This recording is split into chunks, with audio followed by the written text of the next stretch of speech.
পৃথিবীতে দুই ধরনের মানুষ আছে।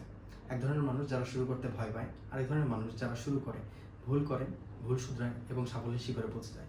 প্রশ্ন হচ্ছে আপনি কোন দলে? বিজ্ঞানীরা একটি এক্সপেরিমেন্ট করেছিল যেখানে একটি কাঁচের জার নেওয়া হয় এবং জারের ভিতরে কিছু ফ্লি রাখা হয় এবং 3 দিন পর্যন্ত তার ঢাকনা বন্ধ করে রাখা হয়।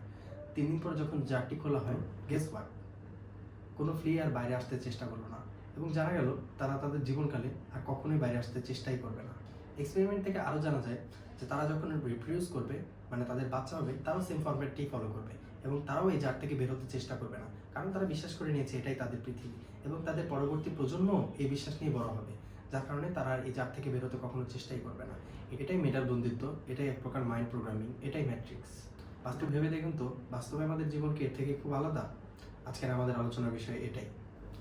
আজকের সমাজে আমাদের মিডল ক্লাস এবং নিম্নবিত্ত আয়ের মানুষরা এরকমই একটি জারের মধ্যে বন্দী এবং তারা ফ্লির মতোই আবদ্ধ।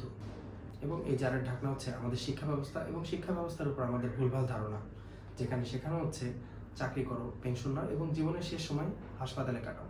এটাই ম্যাট্রিক্স। যেখানে আমাদের ভয়কে প্রোগ্রাম করানো হচ্ছে এবং ভয়ের কোডওয়ার্ডগুলো কি জানেন? তুমি পারবে না, ফেল করলে লজ্জা হবে, লোকে কি বলবে, এগুলো চিন্তা করেই আমরা আমাদের স্বপ্নগুলোকে গিলে খাচ্ছি। অথচ এখন আমাদের কাছে অনেক অপশন আছে। এখন কিন্তু আর সেই ঢাকনাটি নেই। আমরা চাইলে যে কোনো কিছু শুরু করতে পারি। ইন্টারনেট আছে, ইউটিউব আছে, স্কিল ডেভেলপমেন্ট করার হাজারো পথ খোলা আছে। তবুও আমরা কেন শুরু করি না? আমাদের মাইন্ডসেটকেও ঠিক একইভাবে প্রোগ্রাম করা আছে যেন আমাদের এর বাইরে যেতে হবে না অথবা বাইরে যাওয়ার প্রয়োজন নেই। এই সিস্টেমটাকেই বলা হয় ম্যাট্রিক্স। যেমনভাবে ফ্লিগুলোকে জারের মধ্যে আটকে দেওয়ার পরে তাদের একটা মাইন্ডসেট তৈরি হয়ে গেছিলো যে তারা এর বাইরে যেতে পারবে না অথবা এর বাইরে তাদের যাওয়ার প্রয়োজন নেই। ঠিক একইভাবে নিম্ন এবং মধ্যবিত্ত আয়ের মানুষদের মধ্যে একটা মাইন্ডসেট তৈরি করা হয়েছে, যেমন তাদের জব করতে হবে এবং সার্ভাইভ করতে হবে, এর বাইরে তাদের যাওয়ার প্রয়োজন নেই, এর চেয়ে উপরে তাদের যাওয়ার প্রয়োজন নেই। আলটিমেটলি আমরা একটি র্যাট রেসে পড়ে গিয়েছি। আমাদের এই র্যাট রেস থেকে বের হয়ে আসতে হবে, আমাদের এই ম্যাট্রিক্স ব্রেক করতে হবে। আর এই ম্যাট্রিক্স ব্রেক করতে হলে আমাদের অবশ্যই ফাইন্যান্সিয়াল ফ্রিডম প্রয়োজন, হুইচ মিনস আমাদের অনেক টাকা ইনকাম করতে হবে এবং এই টাকা ইনকাম করার জন্য আমাদের বিভিন্ন সোর্সগুলো খুঁজতে হবে এবং সেদিকে ফোকাস করতে হবে। ট্রেডিশনাল ওয়েতে, ট্রেডিশনাল এডুকেশন সিস্টেম ফলো করে অথবা জবের উপরে জব করে অথবা জবের লাইনেই হেঁটে, একই পথে হেঁটে অসংখ্য রাস্তা খোলা আছে, আমরা যেসব দিকে না গিয়ে আমরা যে জবের রাস্তাটা খুঁজে নিই, আমাদের এই ম্যাট্রিক্স থেকে বের হয়ে আসতে হবে এবং আমাদের ফাইন্যান্সিয়াল ফ্রিডম যেখান থেকে আসবে আমাদের সেদিকে ফোকাস করতে হবে, তাহলে আমরা ম্যাট্রিক্স থেকে বের হয়ে আসতে পারবো। আপনি কি জানেন Steve jobs college drop out ছিলেন? ইলন মাস্ক নিজের বানানো কোম্পানিতেই রাত কাটাতেন ফ্লোরে শুয়ে। জ্যাক মা 30টা চাকরি ইন্টারভিউতে ব্যর্থ হন। Mark Zuckerberg, Larry Page, Warren Buffett কেউই ট্রেডিশনাল সিস্টেম নিজেদের সীমাবদ্ধ রাখেননি। তারা ভয় পেয়েছিলেন? নিশ্চয়ই পেয়েছিলেন, কিন্তু তারা শুরু করেছিলেন।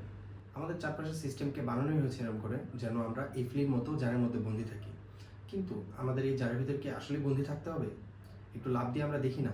আমরা যদি একটু লাভ দিয়ে দেখি তাহলে দেখতে পারবো আমাদের কাছে অসংখ্য অপরচুনিটি আছে এবং আমরা তার উপর ভিত্তি করে আগে এগিয়ে যেতে পারবো। আমরা ভুল করব, একবারেই কখনো মানুষ ঠিক করতে পারে না বা ভালো কিছু করতে পারে না। আমরা ভুল করব, শিখবো, শুধরাবো এবং আমরা চেষ্টা করতে করতে দেখা যাবে আমরা আমাদের আলটিমেট একটি গোলে চলে গিয়েছি এবং এটাই দরকার। শুধু শুধু ভয় পেয়ে নিজেদেরকে পিছিয়ে রাখলে পরে আলটিমেটলি আমাদের জীবন এবং পরবর্তী প্রজন্ম পিছিয়ে থাকবে।